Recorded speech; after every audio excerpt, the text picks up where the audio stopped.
I am the Tofu Golem. Please enjoy the video. You start by assessing damage and collecting the right tools. This saves time and prevents mistakes. Look closely at seams, paint chips, and armature integrity so you know what to fix first. Once you identify broken plastic, remove loose flash with a hobby knife and line up parts dry to check fit.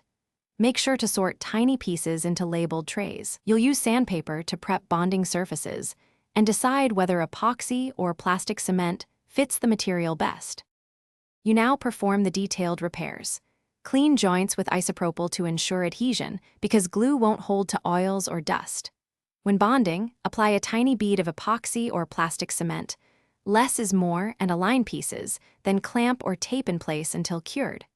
Once set, fill gaps with modeling putty, let it cure, and sand progressively from 400 to 1000 grit for a seamless finish. Make sure to check articulation clearance so joints still move freely.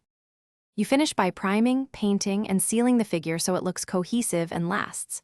Apply thin primer coats to avoid detail loss. Once cured, build colors with several thin paint layers rather than one thick coat to prevent drips.